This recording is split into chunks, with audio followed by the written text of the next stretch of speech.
Welcome, ladies and gentlemen. Welcome to the End Time Tribune. Once again, it is a great privilege and an honor to be with you all as we are covering current events and breaking news as it pertains to biblical prophecies. You know, this is one of the major questions of our time. Are we living in the end times? This is the question. But ladies and gentlemen, when you look out over the news, there are all kinds of signs that we're in some serious trouble, that we are headed toward not only geopolitical events, also geophysical events. I mean, we're talking about earthquakes are everywhere. The weather has gone what would seem like completely bonkers. Volcanoes. Everything is being accelerated, shall we say.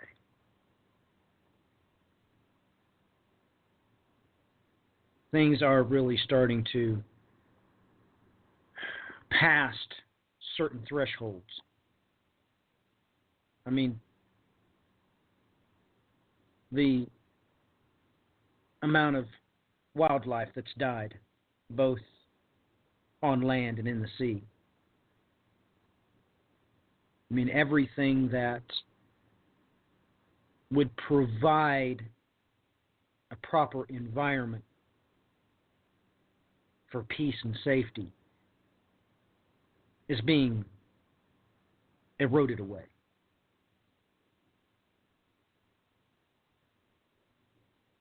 These birth pains, they certainly do mean something. Something is not quite right.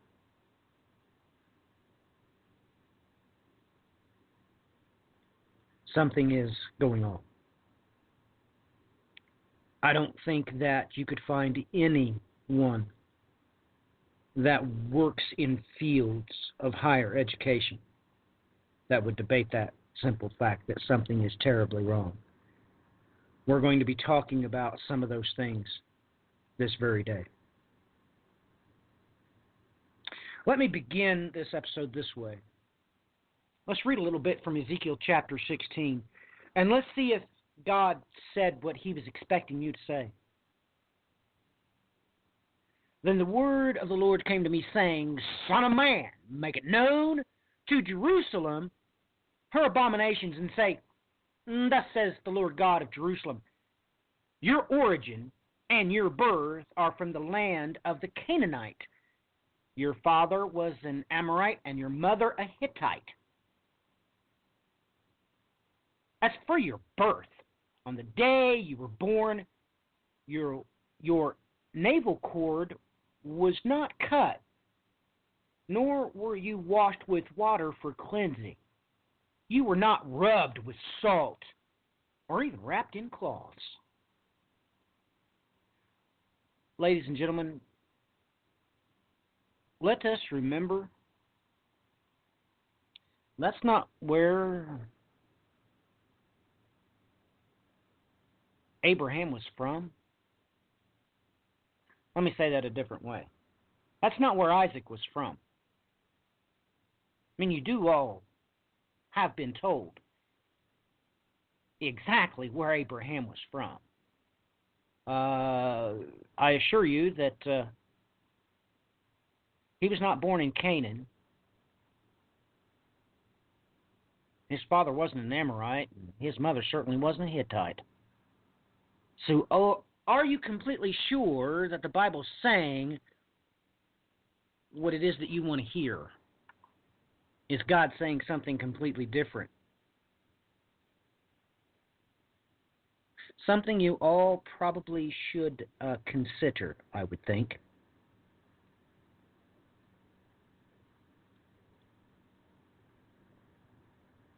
It's these types of things that we'll be talking about tonight here on the End Time Tribune, probably after the Brian I covers some current events, breaking news. As for now, let us ride. Why, you're going to pull those pistols and whistle Dixie.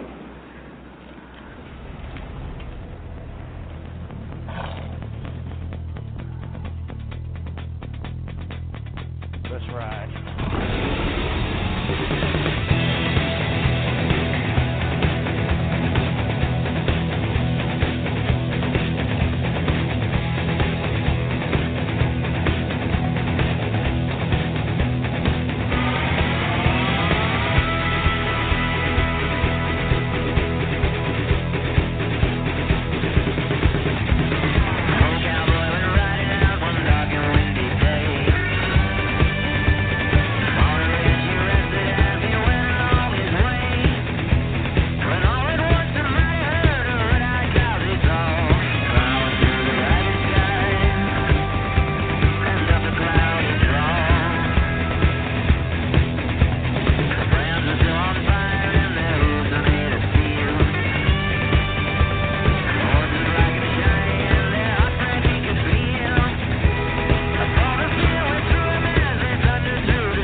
Welcome, ladies and gentlemen. Welcome back to the End Time Tribune. It is good to be with you this evening. We've got Brian in the saddle. So, Brian, get on here. Give your kudos for the beginning of this episode. Let's get this thing kicking, man. Hello, folks. Hope everybody's doing well on this evening. Kick in here, Matthew. You know, I have looked at things here over the past week, Brian. It's really got me concerned. Last week we were talking about temperatures and such that's going on, but I saw some headlines this week that was off the charts, but I'm sure that everybody is wanting us to at least address the issue, of course, of the inauguration this afternoon. And I'm going to state my opinion first, that, ladies and gentlemen, the book of Revelation, chapter 17, is very clear who runs this whole kit and caboodle, and it's 10 kings, and they're not elected. Now, I understand that a lot of people are nervous about this man being elected in the United States. I assure you that he's got nothing to do with the grand scheme of things. He really doesn't. The 10 kings that run this planet, I think you can make a pretty good case that they have all at least been in power since 1973. I mean, that is when the famous map was released of this planet divided into 10 kingdoms by the Club of Rome. That was 1973. That's right during the war. So, I would say beyond any shadow of a doubt, that is when these 10 kings announced that they had been put into play for this particular generation.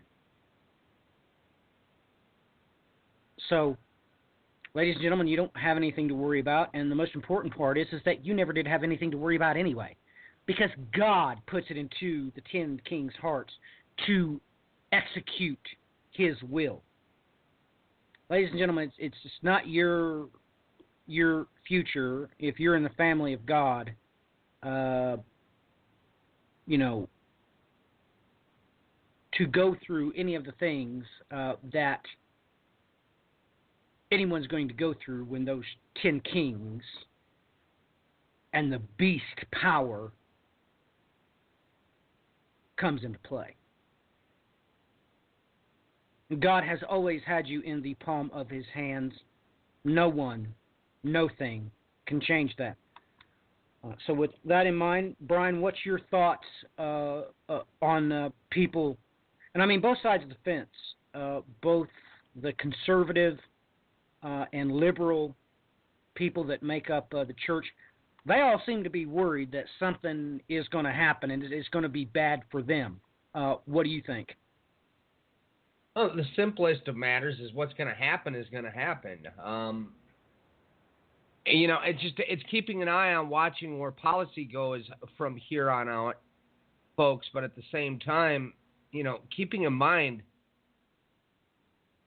that he's part of a bigger puzzle. These leaders are put in place for their times and for the Lord's purposes within the earth. Now, does that mean it's going to be a positive purpose? Not necessarily. But he's part of a vaster and a bigger puzzle. And, here as Americans, we have this tendency to have this mindset that the whole world revolves around us. And, I mean, it's not the way it works, folks. So we have to watch how everything works itself out on a grander scale, watch each little tiny piece fall into place as it should. And, even considering what I did watching the elections, all the way, the build-ups to the elections and so forth all the way through, it was trying to figure out the puzzle pieces of how things could go if one goes towards one way or one goes towards the other. And you brought in that term conservative and liberal within the church, and that altogether term can be a little bit on the confusing side. As far as quote unquote teachings go, I've seen that term thrown towards the liberal side, and at the same time, here's the one standout thing I'd like to point out. As far as the churches that are considered quote unquote liberal, these are usually the churches that are standing up for doing the things that they're supposed to be doing as far as feeding the hungry, taking care of the widowed and the orphan, etc. Whereas what they would call the quote-unquote conservative church, they go around with this mindset that, well, God put these people in a predicament where they're poor and we're not supposed to intervene.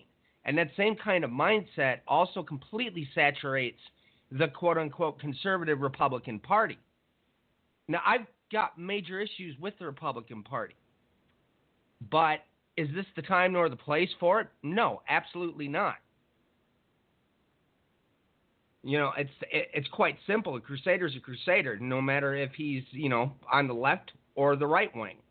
Now, one thing, though, I will bring up lastly that is a little bit troubling concerning what is happening with Trump coming into office, as this has set a precedent worldwide where other leaders of this same sort of nationalistic neo-Nazi type mentality are moving to the forefront within their countries, especially within the European nations. So, I think that right there is one of the huge things to keep an eye on, because if we're at the time where we think we could be, we should be keeping our eye out for civil wars breaking out in varied places.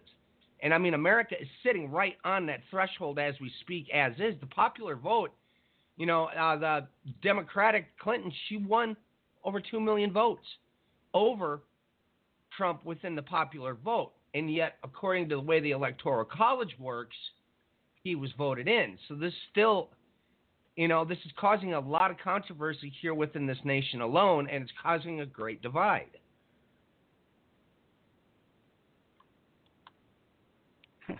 A great divide. Now that's an understatement. Yeah, it's certainly causing a great divide. That's exactly how I would put it. But, ladies and gentlemen, as far as I'm concerned, what Brian just stated is the end of the matter. It's just the end of the matter. We do have real problems going on right here on the late, great planet Earth. I hope everybody realizes that they announced in the New York Times that the Arctic is 36 degrees warmer, broke the record, and it's done so 3 years in a row. 2014, 2015, and 2016 have been all record breakers in the Arctic. And ladies and gentlemen, I appreciate that there's a great swath of the academic community that wants you to believe that's due to, well, either humans or cows. I guess that cows are not even allowed to flatulate in Europe, that being beside the point. This has got serious ramifications. Now, this is how Times puts it. Temperatures have blown past the previous records 3 years in a row.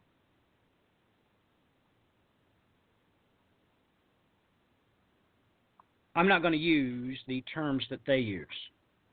No reason to.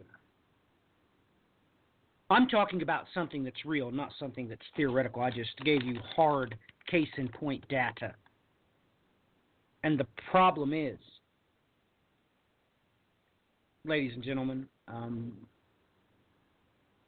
it's occurring right where it should be, but it kind of don't make physical sense. Brian, your thoughts on this? Have you looked or seen anything else out about these Arctic and Antarctic temperature differentiations that are just, well, they're past the point of concern now. Have you seen any news on that or anything along those lines? Just the atypical standard points that are pointing out how warm the Arctic is right now in comparison to everywhere else in the world. And, as we brought up last week, it's actually getting colder in Siberia, and that shouldn't really surprise anybody if they know where the North Pole is going to be set once we get kicked off our axis. That's right, Brian. We are going back to the days of Noah, ladies and gentlemen. Whether any of us would like to admit it or not, that is what's going to happen. That is real. And that is rather concerning. That most people are so caught up with other things that they can't see the things going on right in their general vicinity that should have their attention.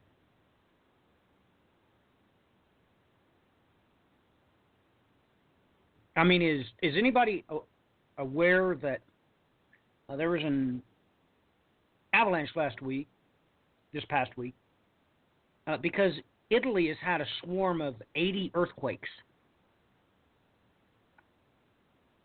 Ladies and gentlemen, that don't happen there. It really don't. I mean, once again, we have an Alaskan volcano popping off that sends ash up to 31,000 feet.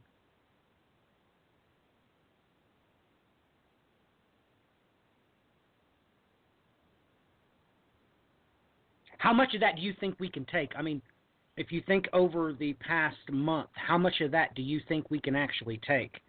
Because by now, I hope everybody realizes that we have probably exceeded this year the amount of ash that went into the atmosphere that caused the year without a summer.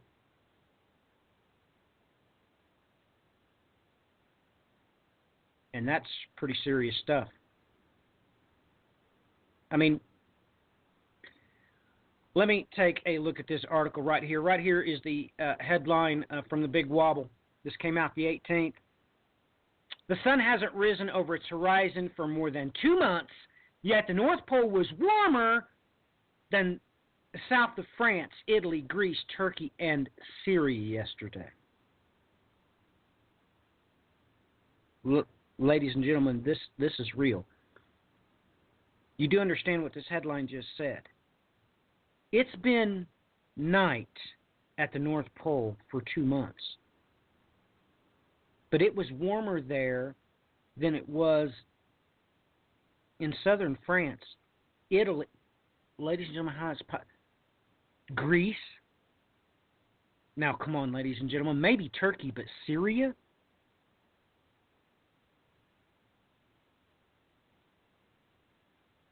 Something is seriously wrong.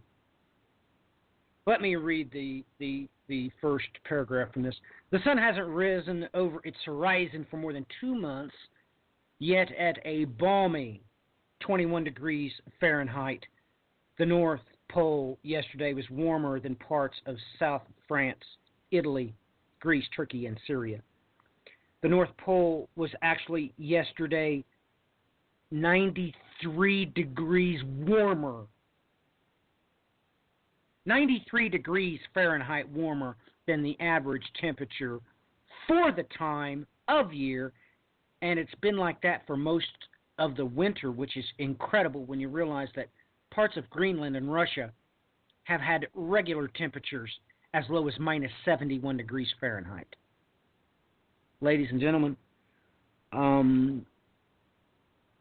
if it was 21 degrees Fahrenheit on the 18th, we've got serious trouble because where I'm at, we were below zero. I mean, I know one of the days when I got up to go to work in the morning, it was minus 12. How could it have possibly been 21 degrees at the North Pole? Ladies and gentlemen, you can plainly take a look at this map and see what God's doing?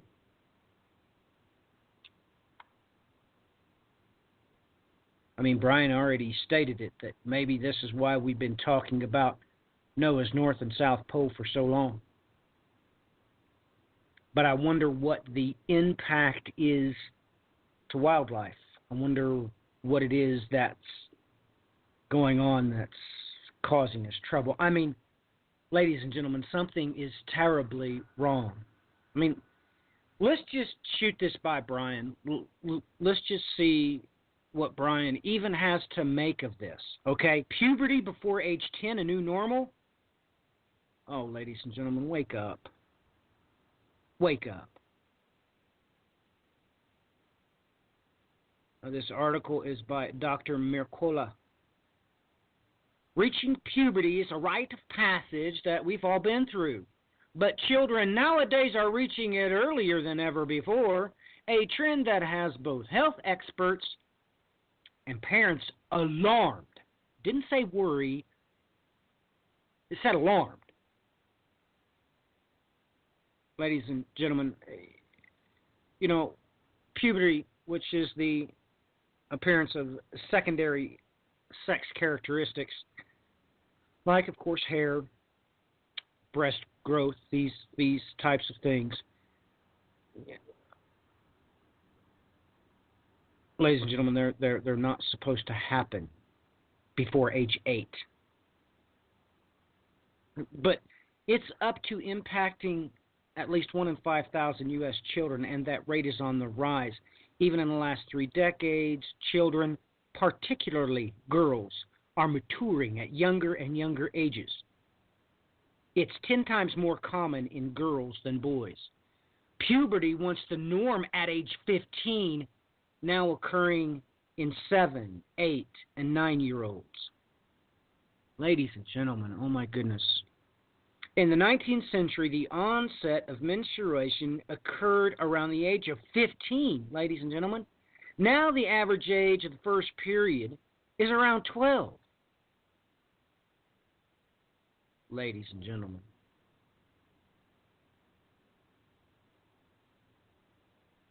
You know, something is seriously wrong. Okay, you know, this article goes over that one study in the journal Pediatrics revealed that by age 7, 10% of white girls, 23% of black girls, 15% of Hispanic girls, and 2% of Asian girls had starting developing breast. So, ladies and gentlemen, this is the ultimate Trump, okay? It's got nothing to do with your country of origin. Now, of course, early puberty can set the stage for emotional and behavioral problems and is linked to lower self-esteem, depression, eating disorders, alcohol use, earlier loss of virginity, more sexual partners, and increased risk of sexually transmitted diseases. There is also evidence that suggests these girls at increased risk of diabetes, heart disease, other cardiovascular diseases, as well as cancer later in life. I mean, ladies and gentlemen, they just gave a clear description of what is likely to happen. And that's the words that they used. It sets the stage for these things to likely to happen, and all those things were, of course, the characteristics of a harlot.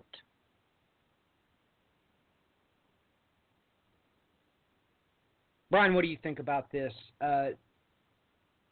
And most importantly, why do you think it's age 12? I mean, this expert in this field, she plainly stated here that this is happening everywhere. It doesn't matter what your country of origin is. It doesn't matter, whether you're Spanish, whatever. Why is it that it's changed to 12 from 15? That's 3 years.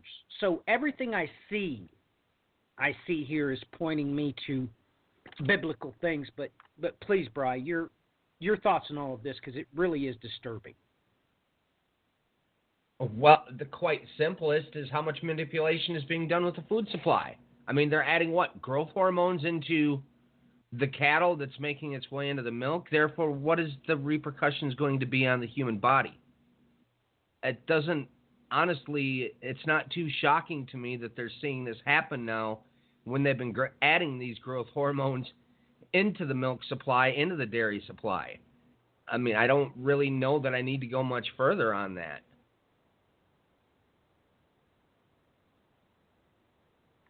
Yeah, I agree. Do you think this has anything with what Revelation talks about pharmakia? I mean, because that's really what you just described, right? In part, I would say, yeah. I mean, the food supply at this stage of the game is flat out killing people. I mean, if you talk to anybody concerning, especially like all the varied gastrointestinal diseases that are all of a sudden commonplace that used to be rarities at one point in time, I mean, about 80% of the population is having problems with the intestinal tract, and this all coincides with them completely messing with the food supply. I mean, grab a can of anything or a bag or a box or whatever and look at the ingredients, and 90% of what's in there you don't even recognize. And in other countries, a lot of that stuff is actually illegal. Yep. But really, isn't that what we're talking about, ladies and gentlemen? I mean, where could you say this before? Where could you possibly say this before? Brian, why don't you take over here for a second? I seem to have an audio problem here. All righty. I'll let Matthew come back into that when he gets back in here. There's a couple of things I wanted to touch on real fast here. One of the big ones that happened this week, and thanks to Jennifer for catching this, because I obviously had missed it, we've got the U.S. is going to build its biggest consulate building in Erbil. And this is within Iraq, most specifically within the Kurdistan region. And folks, we've been telling everybody flat out, you need to keep an eye on this very specific place, Erbil, and especially with the rising of the meats. Because the Kurdish people basically make claims that they're the ancient meats. And all of a sudden, lo and behold, within this last week, they come forward with this announcement that they're going to build the biggest consulate here. And within the main article that comes up here on Rudah.net, which is the Kurdish news source, they essentially state that they're going to be, with the backing within the diplomatic communities with the U.S., they're going to be pushing for a Kurdish autonomous region. So this one gets a little bit on the large side. And hand in hand with this, when this was happening, there was also Iran is basically telling the Saudis that they want them out of this region and immediately. So this whole thing that's happening here in Kurdistan is actually getting fairly big. And I mean, we've had another story that broke out 16 hours ago is multi-party Kurdish delegation will open independence talks with Baghdad. So once again, you can see right now that they're moving towards the setting up of the Median Empire again. And I don't know if I got you back in here yet or not, Matthew. Yes, you do, ladies and gentlemen. I'm sure that you all found that rather humorous. I'm broadcasting from my garage, wealthy. So my wife had to take my children to clean the church because tomorrow, obviously, they have church, so my children clean the church. And she got home, so the garage door came open. But, ladies and gentlemen, everything that Brian just described, we've talked about this so many times. These kings from the east have got to get together in order to cross the Euphrates. Everything is going to happen just like he said. And because these geopolitical things going on here in the United States, everybody's ignoring this stuff when this stuff is chilling, ladies and gentlemen. Somebody's orchestrating this. Somebody's putting this into action. I mean, if you take the timeline and you look at it from 1967 forward, and then just take a look at the past 6 weeks even, if you can't see that we're ramping up for some event, biblically, eschatologically speaking,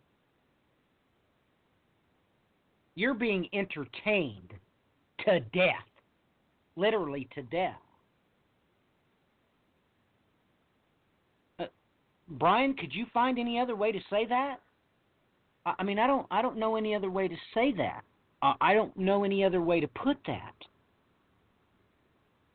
I mean, somebody asked me a very important question that I have not shared on the air yet. And, you know, I hesitated to say anything about it. I really did. But, ladies and gentlemen, when I say being entertained to death, I really do mean it. I mean, all of you need to consider, ladies and gentlemen. You know, I talked earlier tonight on TalkShoe. We did a broadcast, a Biblicating the Bride broadcast, and I talked a little bit about historical references to things going on. And I talked about theological terms. And I talked about the entertainment industry. And I had some things to say that most people really wouldn't want me to say. I mean, ladies and gentlemen, there are some things that you need to understand that comes into the church that has no business to be there. Their event horizon was, in fact, the entertainment industry. It really was. It was the entertainment industry. And many people say, you know, the reason why I've hesitated on sharing this, because people really get upset when they find out that some of their most popular things that they are emotionally connected to, that they are so emotionally overwhelmed by these things, that when I tell them the truth, ladies and gentlemen, they get mad. And I don't mean a little bit mad. They get mad. I want you to consider some things. That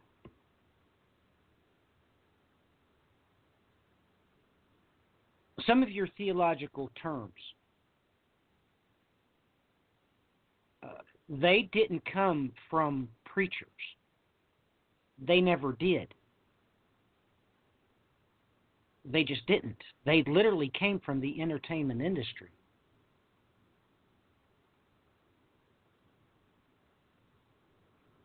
Now, there have been some people that has been set up to run the entertainment industry. And I mean from the beginning. But take note, ladies and gentlemen, that one of your favorite theological terms literally came from a man that is known by all, respected by, as a matter of fact, you cannot get a liberal arts degree without knowing and have read his works. You're forced to read his works. You have no choice. You absolutely have no choice.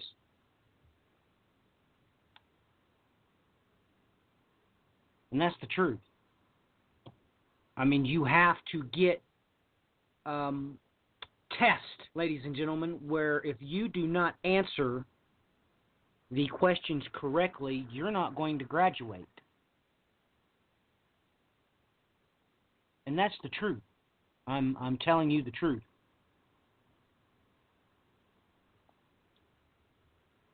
I know everybody's going to get very upset about this, but ladies and gentlemen, the first time, I know, man, I wish I was joking, but I'm really not. The first time that the word rapture was used in the English language, because it is Latin for rape, is in, of course, the William Shakespeare play Troilus and Cressida. And I don't have a problem reading it to you. This is where the word rapture comes from. William Shakespeare used this 3 times in 3 different plays. And this particular play, of course, was written in 1602. So I'm telling you the truth. The word rapture was made up and implemented by the entertainment industry, and most people would even call him the father of the entertainment industry.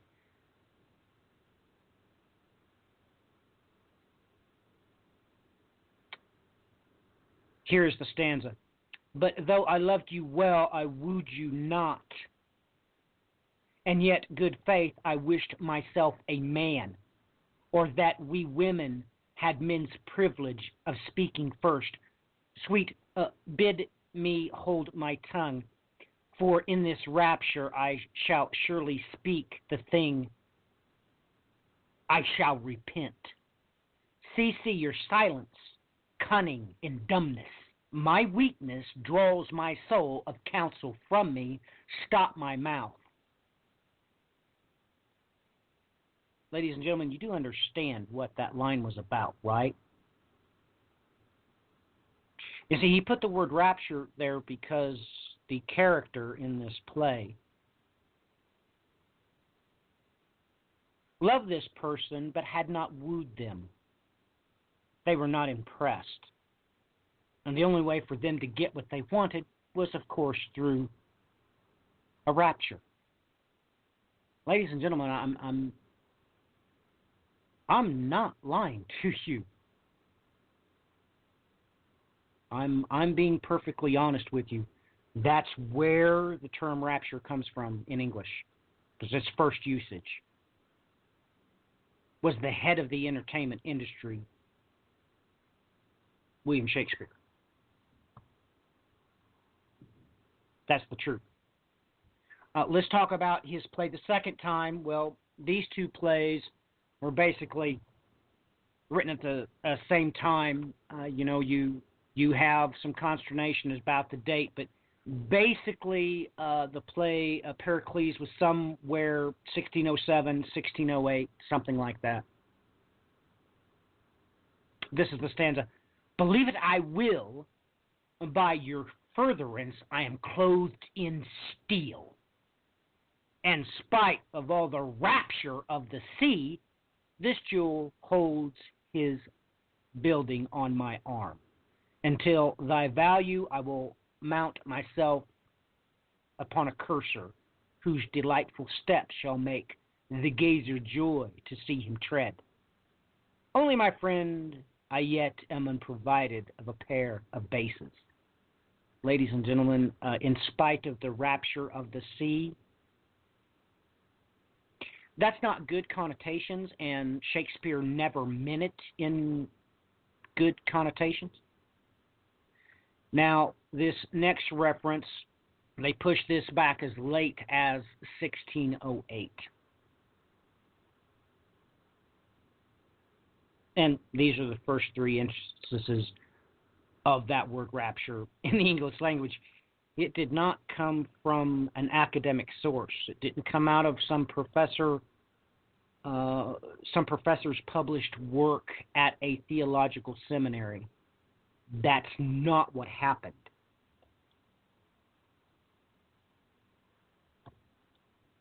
I'm trying to tell you the truth as to what happened. I'm actually, for once, reading them to you. But this is the last one, and from Shakespeare's Coleridge's play. Like I said, they try to date this as late as 1610. All tongues speak of him, and the bleared sights are spectacle to see him. Your prattling nurse into a rapture lets her baby cry, while she chats him the kitchen milk and pins. Her richest lockram about her reechy neck. Ladies and gentlemen, you understand that what is described here is that a baby is being left unattended. It's being abandoned while this action takes place. Several lines down, he makes himself perfectly clear in line 207 to win vulgar station.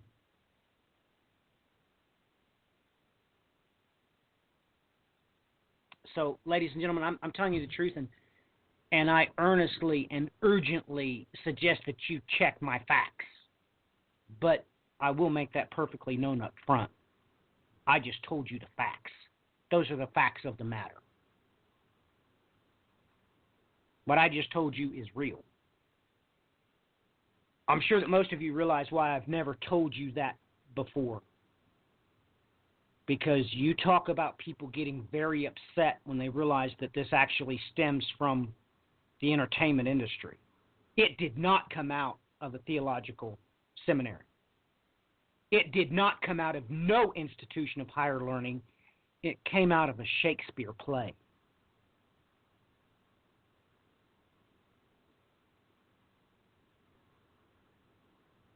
And he obviously knew something that most of you didn't. Because the rapture of the sea is not a pleasant thing. And why did he use that reference? But it was time that I gave it out. I mean, I'm not trying to upset you.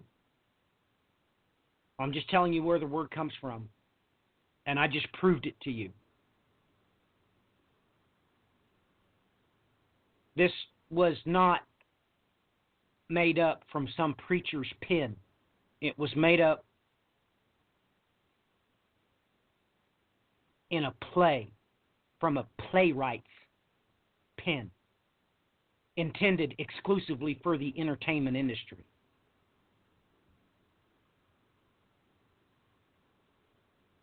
And when that is true, I'm not going to say an if that be true, I'm just going to say it the way it is. When that be true, breath and have a Salah moment after you calm down. Because I know you're upset because, I mean, I've had the whole gambit. When I put this up on the view screen inside of a classroom setting, I've heard weeping, and I'm pretty sure a couple of guys was pretty close to throwing their chair at me.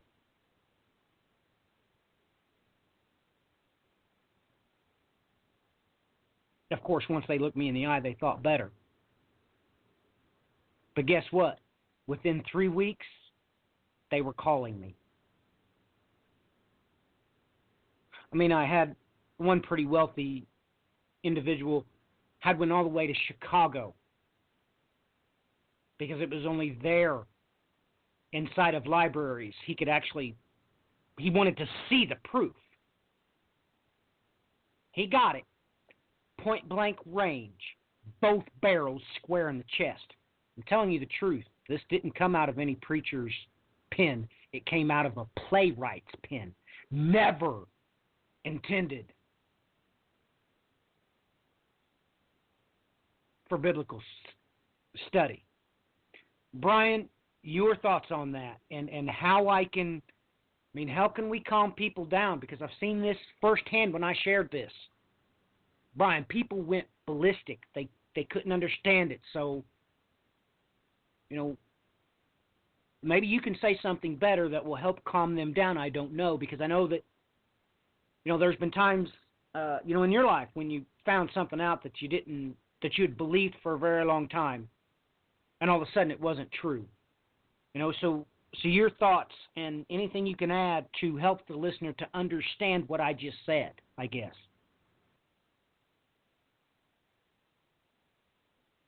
Well, I'd have to surely point out this is not the first time we've seen quote-unquote entertainment completely shape people's views on what the Bible says, on eschatology, etc. I mean, for instance, you can sit down and even watch these programs on like the History Channel and so forth, and when you begin to realize that much of our modern-day eschatology has been shaped by the likes of Dante's Inferno, Paradise Lost, books written throughout the Middle Ages that have nothing to do with reality whatsoever, but somehow they become chief plots within how everybody is perceiving eschatology. I saw some varied questions, throughout the week. Well, if you're teaching end-time prophecy, you must know all the different varied schools on eschatology's teachings. And yeah, personally on my end, and I'd have to say the same for Matthew, I'm familiar with them all. The problem is there's issues across the board with all of them. And, to point something else out on top of it too here, and people don't really realize as far as when this rapture teaching also made its way into the church. This is the underpinnings in the very beginning of dominionist theology that it was a part of. You had to have this quote-unquote elite group suddenly removed out of the equation. And that's how it was brought in. And to this day, it still remains one of the chief tenets within these modern-day teachings. So I didn't really lighten what you said. I personally don't want to lighten what was said. I mean, this is a common factor. We've got entertainment that is completely obscuring people's view on what the Bible says, and that's problematic across the board, everybody. Look at, for instance, one of the biggest chief evangelical dominionist leaders behind the whole modern frenzy with the whole Left Behind series and all that. We've got Damien, and the Omens plot somehow has made its way into end-time prophecy. What else do we got here? It just keeps going for days. Yeah, it really does. And, ladies and gentlemen, this poor gentleman that Brian is referring to, that event occurred over on the social networking site, and I'm sure that all the many thousands of listeners that Brian and I have was actually embarrassed for him, some of the things he was saying. He was making references that I didn't know what I was talking about. When I was so far over his head, it was unbelievable. Because, ladies and gentlemen, none of the different schools of thought on eschatology is actually what God said. God said it's isochronal-eschatology that is biblically based. Not futuristic, not preterist, not rapturist. God himself said that time is cyclical. And that's what he said. I rebuked him once with Scripture, and I said, hey, man, of course, I just put in the verse. You need to chill out because there's other people that's watching us that's probably, can or can't be Christians, They don't need to see this. He didn't care. He said I was hiding behind the Bible. He had no idea that, ladies and gentlemen, I deal exclusive with the Hebrew and Greek because I've written it with my own hand. He had absolutely no clue what he was talking about. And I felt badly for him. And he goes on and on and on, so I have to rebuke him twice. Look. I know more about history, obviously, than you do. I know ladies and gentlemen, Flavius Josephus is the least of what I know. I studied the Roman documentation long before I ever even touched Josephus because he was paid for by the Romans. So I studied what the Romans had to say first. That was, chronologically speaking, the way God intended it to be done. You have to understand that. So, he didn't even know, and I can even quote it. Ladies and gentlemen, the work he was talking about, go to chapter 10, line 10. He plainly says that what happened in 70 A.D. was an isochronal event. All Jews know that it was first Antiochus. But I don't need to explain it to you, ladies and gentlemen. All of you know it. Just from the Roman records alone, we know that Antiochus Epiphanes and Titus did the exact same thing, and that's what Josephus said, and this poor fellow didn't even know that. He didn't even know it. When it is plain in all of the historical documentation that everybody knew on the planet that Antiochus Epiphanes had set up the abomination of desolation that Daniel was talking about. That also occurred in 70 A.D. It was an isochronal event, and everybody knew it. That's why Josephus put it in there for the Romans to, because they were expecting him to put it in. This poor fellow had no clue what he was talking about. Had no clue.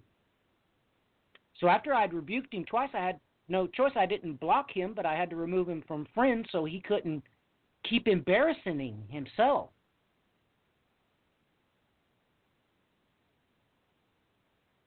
I have no want or need to make anybody look in a bad light.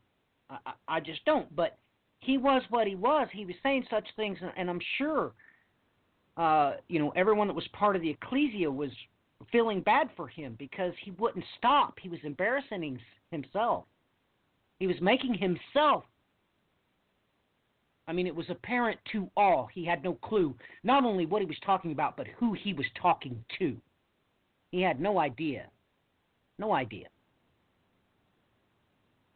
The only way I could act Christ-like in that instance was to, stop him from hurting himself. So I just unfriended him. I did not block him, but I unfriended him. There was nothing else I could do.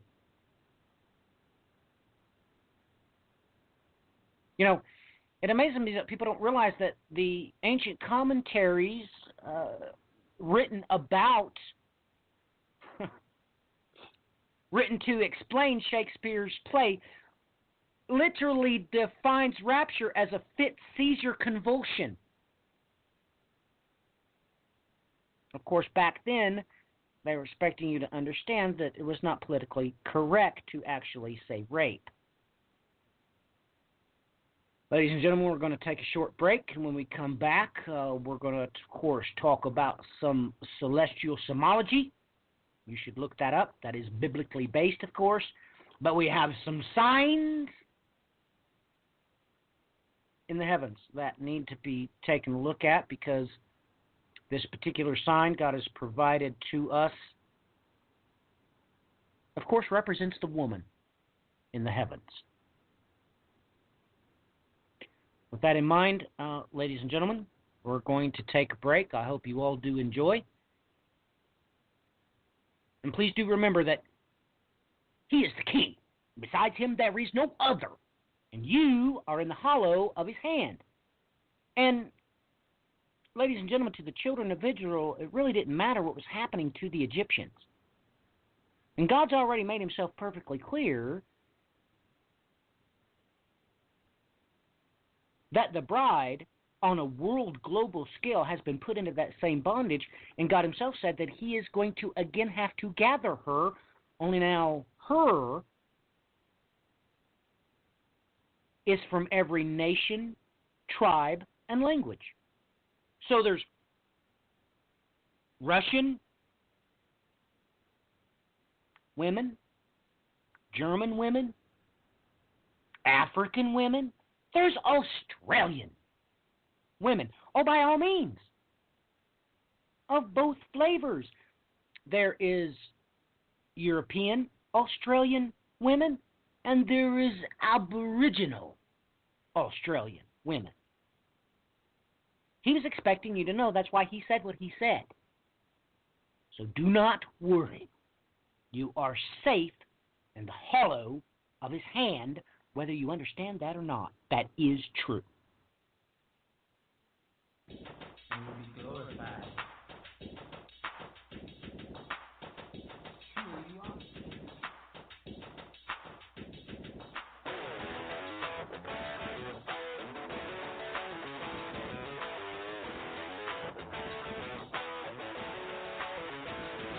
Have you heard about the King of Angels? Have you heard about the one who sent his son to you?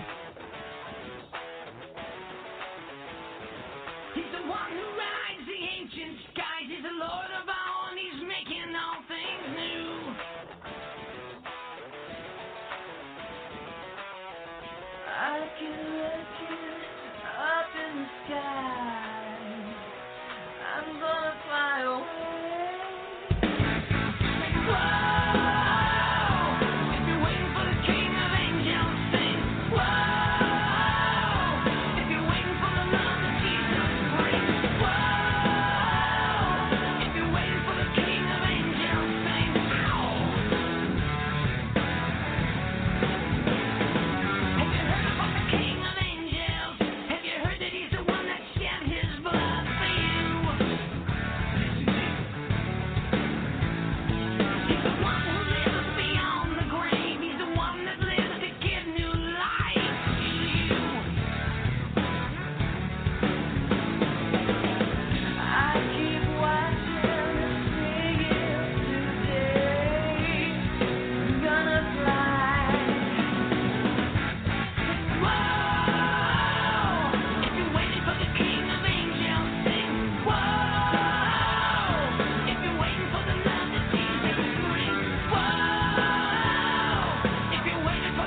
You're listening to the End Time Tribune, where we loudly proclaim the coming of Christ the King. And I shall tell you why. Because he reigns, baby! He reigns!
Welcome back, ladies and gentlemen. Welcome back to the End Time Tribune. I've got some news articles in my back pocket, but I want Brian to talk about some celestial-semiology right now. We all know that he has done extensive research into the signs of the heavens, especially those that pertain to the bride. Brian, has anything happened over this past week that would draw our attention to, well, the bride in the heavens that is, of course, the book of Revelation described in more than one ways, but the planet Venus? Any breaking news out on that front this week?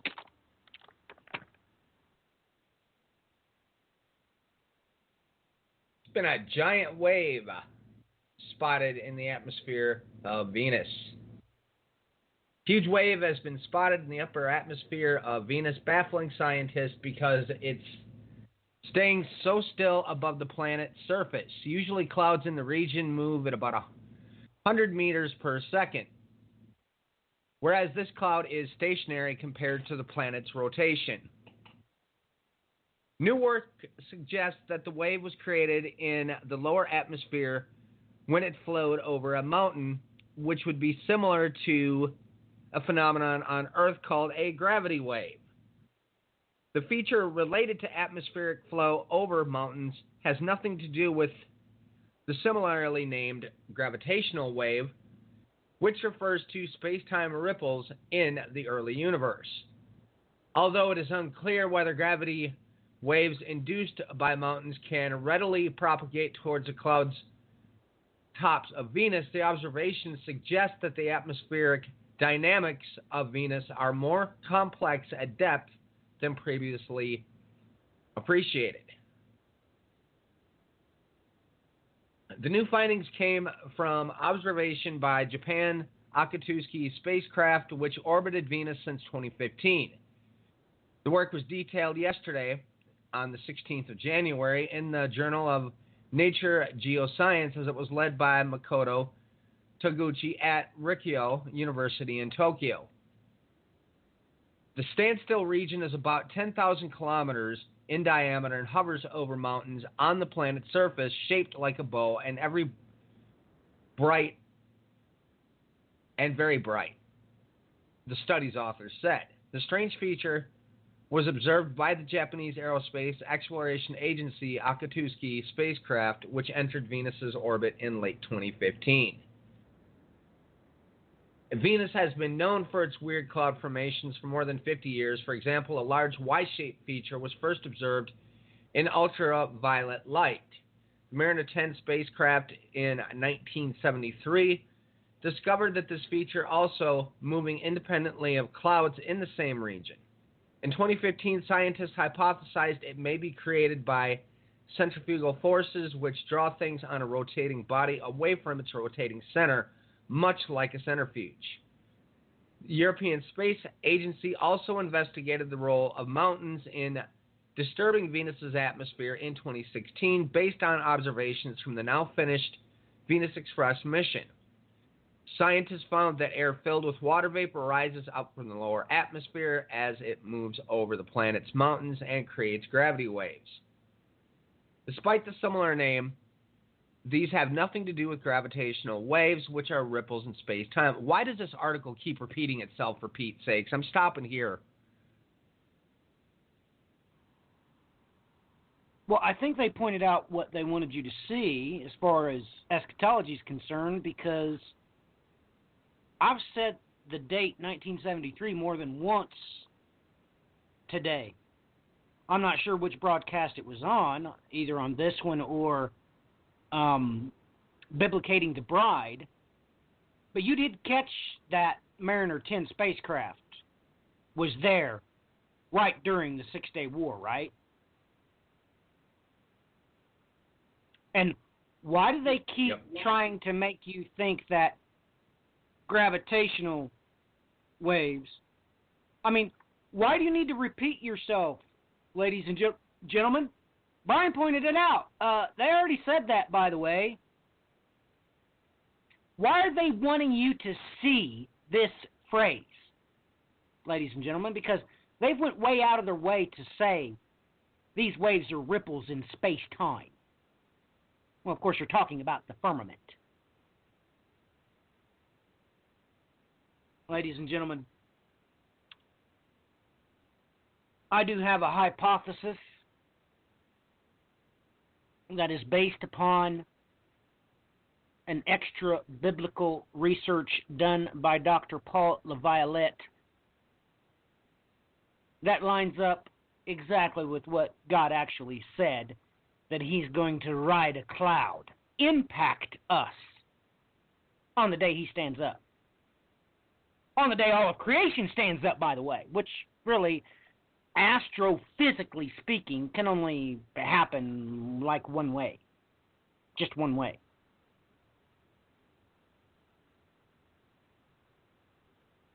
I mean, Brian has brought up a good point. And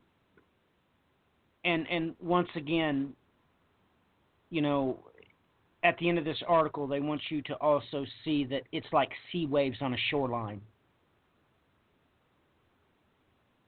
Ladies and gentlemen, they're trying to tell you in their own way that we're at the end of that wave when it hits the shore. We're in the end times.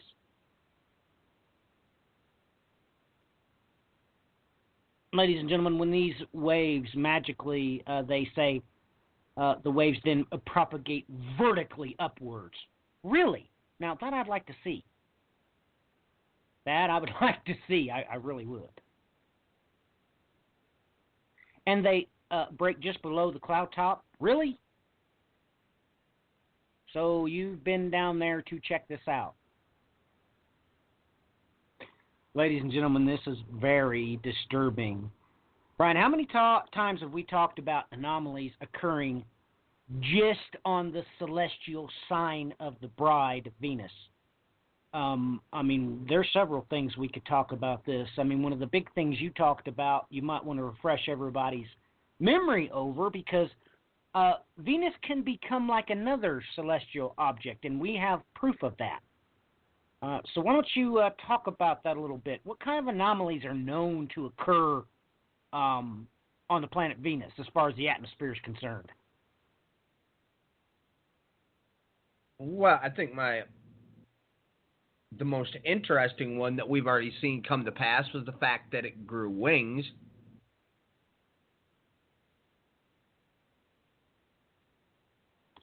That's right, ladies and gentlemen. Literally, God has shown us that his sign in the heavens can do exactly what Isaiah said, what's mentioned. Well, of course, our greatest detail is given in Revelation's 12th chapter. She really can take on eagle's wings. Now, they're given to her, but he showed us this not only biblically, he's shown us physically, astrophysically speaking, with the planet that represents his bride. But that's not it. I mean, we've got all kinds of things we can cover. I mean, let's do this. Does everybody remember the time when they never heard of any large animal fish kills? This is just from this week. This is just this week. Published in the grabber.com, ecologists to investigate dead birds in St. Pete. The city of St. Petersburg has hired scientists with Arcadis US to help municipal and state officials determine why more than a dozen pelicans have been found dead. Here's another one in the Denver local. It's a CBS local, okay? Right out of Lakewood, Colorado. What killed geese and ducks under investigation? Published yesterday. Federal agencies have launched an investigation to determine what has contaminated the water in Lakewood Retention Pond, killing more than a dozen geese and ducks. Of course, they're wanting to blame it on some type of contaminant. Of course, we're not done. This is in the Washington Times this week. Officials still probing deaths of 200 birds in South Jersey. I mean, everybody heard about this, right? No, you didn't hear about it? Stowe Creek Township, New Jersey, testing continues to find out what killed 200 birds in southern New Jersey town, according to the Department of Environmental Protection.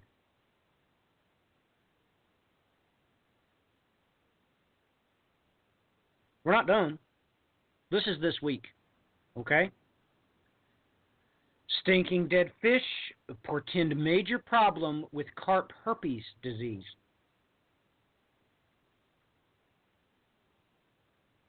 Ladies and gentlemen, This article isn't good. I mean, this article says that in the 8 months since the incident, the NSW government has held public consultations with interested parties, and the Australian government's Department of Industry published a final report on the issue. You need to look into this, ladies and gentlemen, because 13 native species are just dying in Australia. Something is terribly wrong. Here's another one, published the 16th. Smelly dead carp wash up on Hidamash Island. Hundreds of fish have washed up on Hidamash Island in South Australia as black water continues to move through the River Murray system. Ladies and gentlemen, we've got some serious problem. Let's move a little bit on the globe. Environmental disaster, 50,000 fish die in Oswestry's River Marda after chemical leak. The River Marda near Oswestry turned milky white late following what believed to have been a chemical leak. Really? Do you actually think they don't know if it was a chemical leak or not that turned the water milky white when there was like nothing around? Ladies and gentlemen, 50,000 fish in one shot.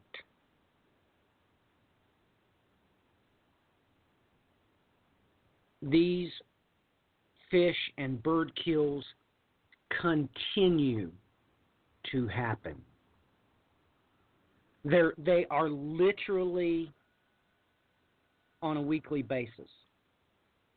It's a weekly basis. I mean,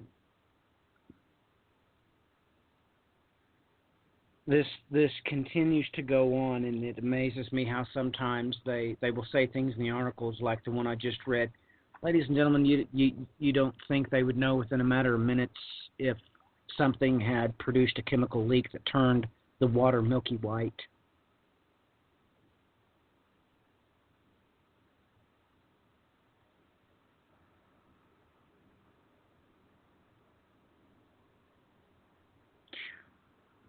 Brian, do you think all this is normal? The amount of wildlife kills we're having on a weekly basis? What's your thoughts on that? I mean, is this normal? Do you remember ever hearing of this before 2011? Nah, I mean, that was the cusp of when it really all started coming to the forefront was in 2011. And, everybody take note that it's about 99.9% of the time it's either birds or some kind of sea life. What affects birds and sea life the most, especially as far as their navigational ability? Electromagnetic fields. So if something's happening with them, logic dictates something is happening with the electromagnetic fields, which in turn is going to be affected by what? Well, if we've got problems going on with the axis of the Earth moving, that's also going to cause changes and ripples within the electromagnetic field. So I would have to say that it all goes sort of hand in hand, including what we're seeing happening in the Arctic right now. Agreed. And what about this, Brian? Just this past week, okay? Just this past week. I'm just going to pick a couple of these out. East Bernard couple lose their home to a sinkhole. This happened in Sacramento. Crews raced against time to stabilize a 70-foot deep sinkhole in Grass Valley. Okay, let's move a little bit. Authorities barricade Sioux City Street sinkhole. How about this one? Crews dealing with massive 7-story sinkhole in California. And I love this picture. This is from a local news agency in Georgia.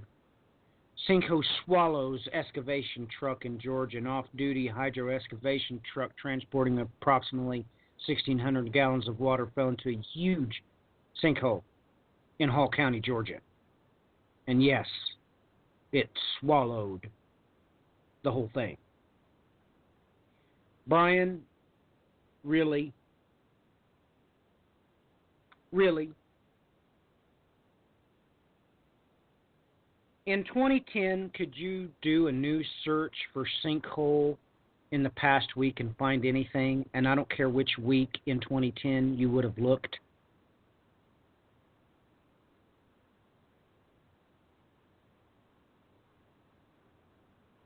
Not that I recall. I mean, this just goes on and on and on and on. And they keep, it's amazing, no matter where it's at. There's this meme that it's because of a water main break. When you can plainly, they take pictures where you can look into the hole and there's no water there. It's not even close to a water main. There's no water there. I mean, what about Austin, Texas? Growing sinkhole threatening homes in southeast Austin. No, really, ladies and gentlemen, really.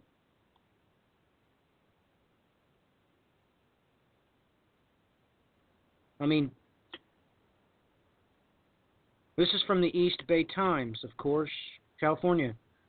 Arnetta declares local state of emergency following a sinkhole because, ladies and gentlemen, the whole street is just gone. Did you know that this town declared a state of emergency? Because a state road is just gone. It's just gone.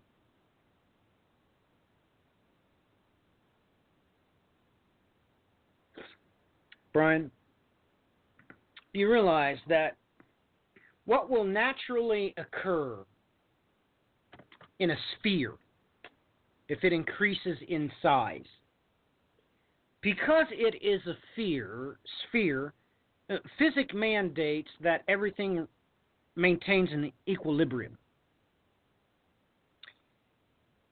The area of the sphere increases in a non-disproportionate way. It won't get stretch marks like a pregnant woman's belly. It won't get stretch marks. Everybody knows this. Physics knows this. You can prove this in a laboratory. I mean, it gets done on a semesterly basis in all institutions of higher learning that are affiliated with the field of geology. It creates spherical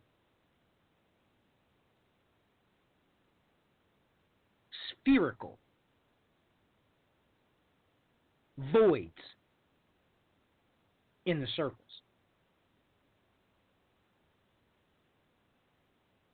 Now, if I was trying to convince everybody that that's why the earthquakes are off the charts, even though they deny it, that's why all the volcanoes that are active, which is more than has ever happened actually, even though they try to convince you that's normal, let's deal with the facts. And I especially like the first one that got everybody's attention. I think it was in Guatemala that happened, or maybe it was Brazil.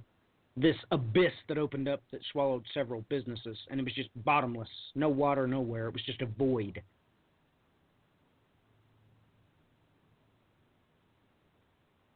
Ladies and gentlemen, that means that the earth is swelling. Now, in order for that to happen, we must be having something happen on the interior. And it was Brian and I that shared with the world. I don't know of anybody else who covered the simple fact that Geologists have already proclaimed to the entire world, back in 2011 actually, they released their findings publicly that one side of the Earth's core was crystallizing. They detect it every single time an earthquake goes off.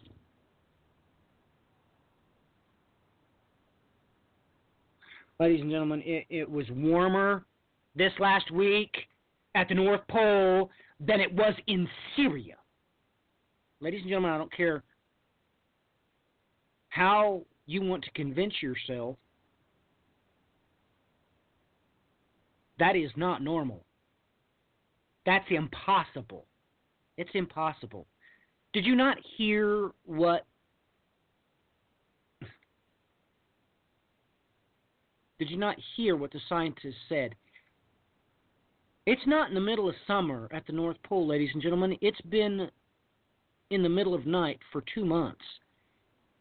It has no heat source from the sun at present moment. There's no way for it to be hotter there than it was in Syria or Turkey, both of which is the land in the midst of the rivers.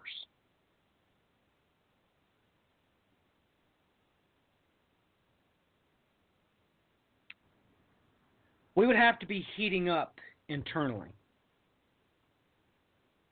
We would have to be swelling.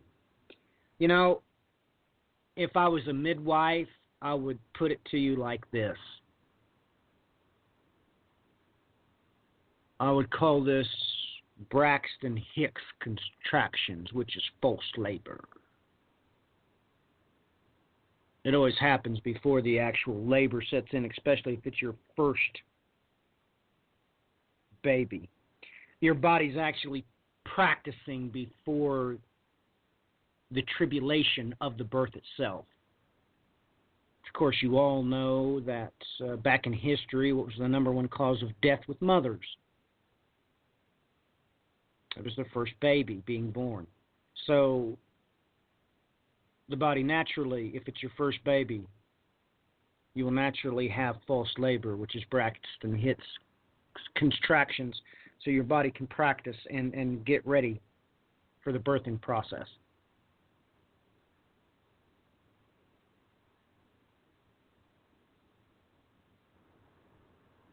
You know, right where Noah's South Pole is, there's a crack in the ice shelf that's as big as Delaware. You know, let me explain something to you. Are you aware that water is wondrous in its design because it expands when it freezes? It gets bigger. That's why if you take a glass bottle and fill it with water and put it in your freezer, it'll shatter. It's the only thing that does this. When it heats up, it actually expands. That's what's natural. Water does the exact opposite. When it freezes, it expands. Ladies and gentlemen,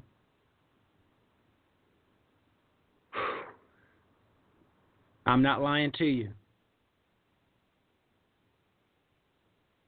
Thoughts on everything I just said, or maybe some other news you want to cover related to current events and breaking news? Go ahead.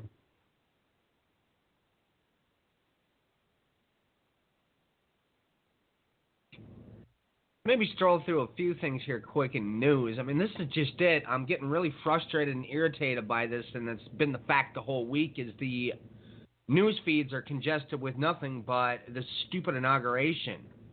And, you know, so I've been strolling through most of my other websites throughout the world, hoping I could find a few odds and ends, you know, concerning other areas. I guess one thing to mention quick here before we go into this, we've talked, what was that? I think the first program when we went back to Blog Talk Radio, I brought up the Shanghai Corporation. And if people have been keeping an eye on this situation, essentially what has taken place is the Silk Road is basically opening itself back up again, as China has been setting up railway all throughout Central Asia. and it's getting more and more complete as we go along here, and these railways are about to go into effect. And it really kind of begins to make you wonder when you come across a story such as this. A Chinese editorial speculates about real war with U.S. after Trump inauguration.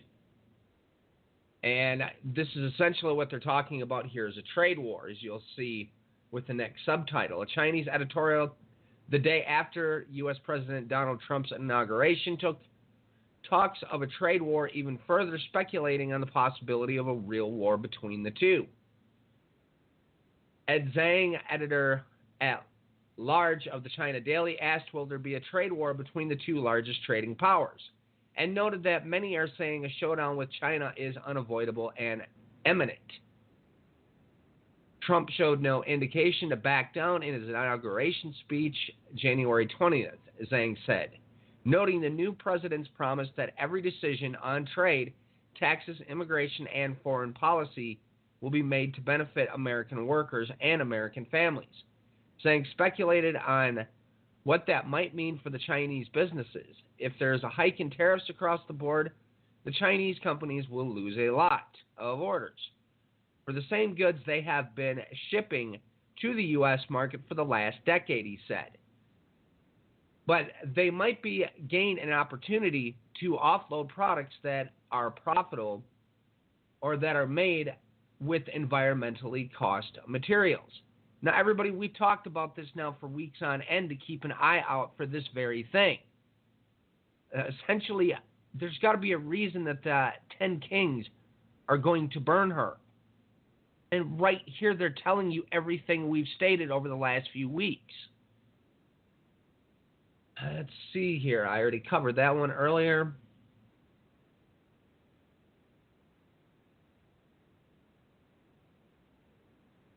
That one, it's just more of the same thing. We've got, going back to topic I brought up earlier, multi-party Kurdish delegation will open independence talks with Baghdad. And a little interesting shift in policy happened in Turkey this week. Well, a lot of interesting shifts have been happening as Erdogan has been rewriting their entire constitution and has pretty much blatantly given himself full power over the state of Turkey at this point, eradicating all sorts of different laws within their constitution. But now all of a sudden, Turkey's in the mix with supporting Assad. Iran, Russia, and Turkey declare support for sovereign and secular Syria. And as everybody's taken note of, we pointed out a couple weeks ago that this treaty concerning Syria is taking place in, of all places, Astana, Kazakhstan.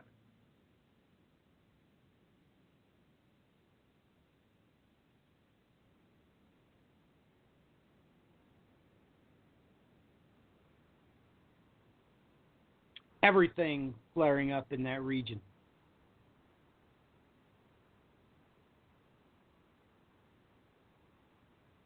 You know, it seems like to me as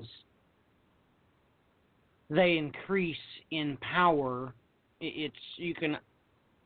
follow this right in the headlines, at least economically, that the West is becoming weaker and weaker and weaker. And I mean by West, generally speaking, altogether. Not just the New World, I mean Europe as well.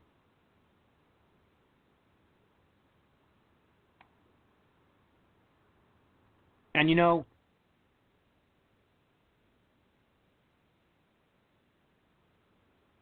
I've been hesitating covering this, but Brian, I want your thoughts on this headline that actually came out the 11th. I've been hesitating on covering it, but why do you think abortions were banned in a Russian city for one day in memory of the biblical massacre of the innocents?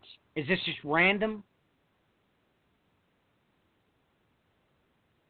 Why would they randomly do this? As if they're calling your attention to it. I mean, I've never seen anything like that ever come up. Let alone, why did they pick the specific date that they picked? You know, that's a good question. That's a good question.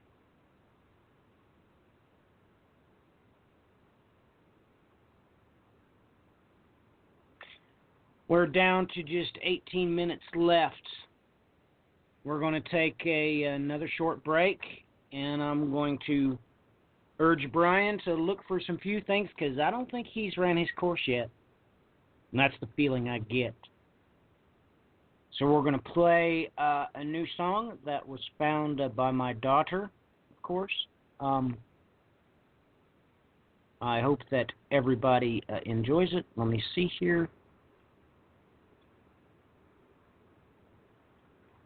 Well, it looks like it failed to upload to my board. No matter. I think we'll go ahead and listen to the Bible reading intro. This is extremely good stuff. We'll be back in about 6 minutes.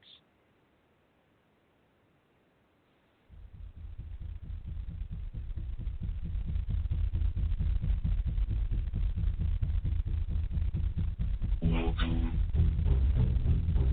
You have activated all systems. Deactivation is not an option. You must find the truth. Remember, not everything is what it seems. If you don't stand for something, you might fall for anything. The end is where we begin.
fall for anything.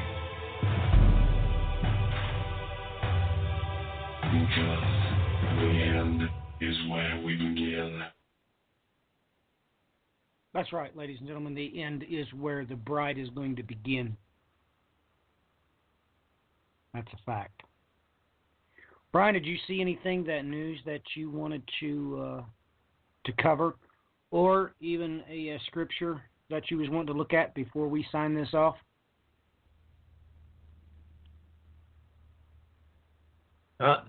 News sources are a dead end. I mean, this is all I'm hitting is this dumb inauguration garbage. I mean, sorry to say it, folks. I could give a flying rip about what's going on here right now. I mean, it's ridiculous. But, I guess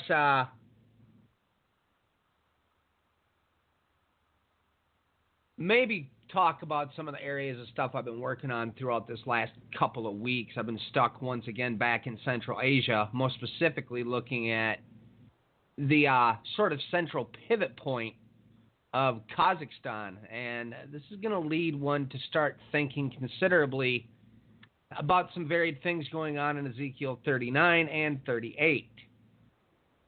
And I was just wondering,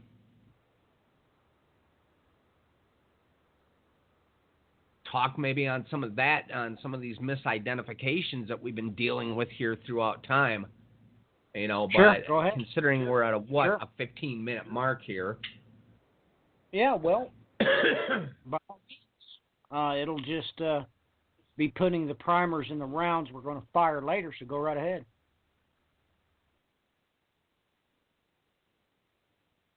I'm just trying to think here of how to start with this. I mean, a lot of stuff that I've been looking through with Kazakhstan, folks, you got to understand there's quite an interesting history going on there. As many of the tribes that come through Japhet, and they even hold to this day that they're descendants directly through Japhet. And when you go through and look at the varied names, you can see them all right in broad daylight. Now, one of the big ones that I've hardly ever seen anybody address is, well, who is Magog?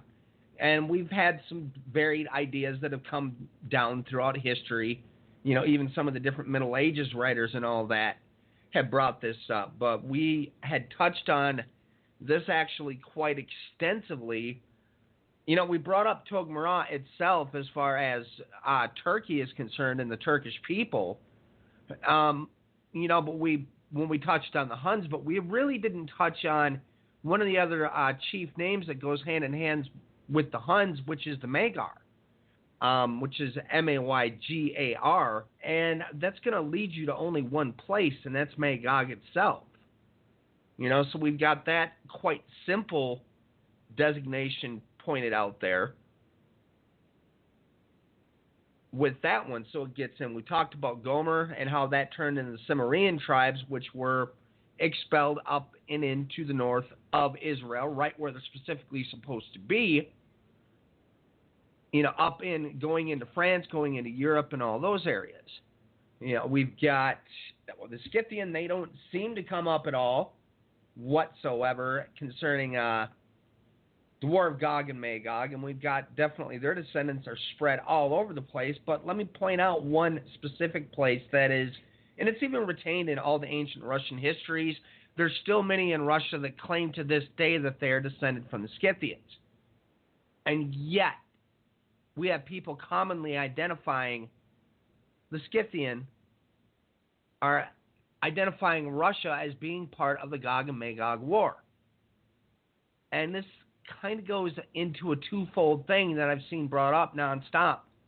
And of course this last couple of weeks with different posts from, quote unquote different theologians. One's like really concerned if what he's been saying doesn't come to pass by 2 days ago. 2 of his books aren't worth anything. Well, look, folks, it just comes down into doing people's historical research and doing their historical work, which they have not been doing. And it's on my end, it's a little bit frustrating. I'll let Matthew chime in on a few of these odds and ends here on his thoughts on this.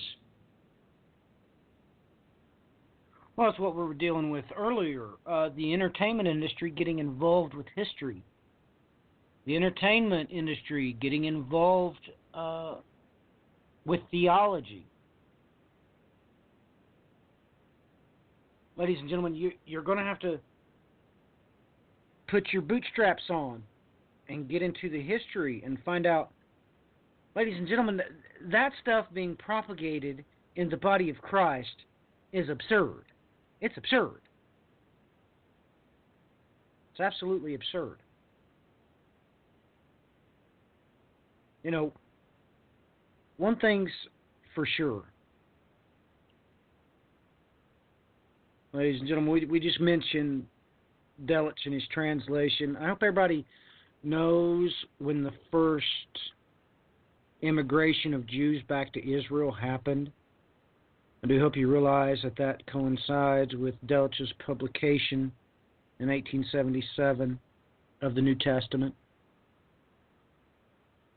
Well, let me just read this short diatribe.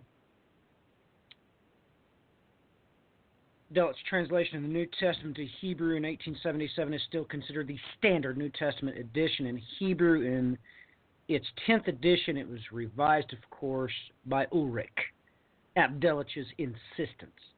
This edition was intended for use for proselytization among Jews. Later, it was revised by Doman, whom he shared a common interest in the evangelicalization of the Jews. It is remarkable that these editions are composed before the modern revival of the Hebrew language, but the translation still remains fresh and alive for readers today. That's because it's the only thing that the Jews will read. In 1880, Delitzsch established the Institutum Judicum in Litzburg for the training of Christian missionary workers among Jews. Another Christian missionary to the Jews, John Duncan, wrote that Delitzsch stood firm in the maintenance of divine authority and inspiration of the whole Old Testament at a time when many seemed willing to surrender. Ladies and gentlemen, don't you understand what they did? You need to understand why the Jews was prompted to first to immigrate back to the Promised Land. It was because of the pogroms, ladies and gentlemen. They were rounding them up and killing them, especially in Russia. You know, the only thing of any importance with this inauguration is I'll read the headline straight from Arut Shiva. 1,500 rabbis call upon Trump administration to support refugees, and it mentions something in here that, of course, leads you right to Delitzsch publishing and doing exactly what he did because he knew they were going to begin to immigrate back. It says right here in this article, I'll read the headline, 1,500 rabbis call on Trump administration to support refugees. It says the Hebrew Immigrant Aid Society, the agency was founded in, 1881 to help Jewish immigrants fleeing the pogroms in Russia and Eastern Europe.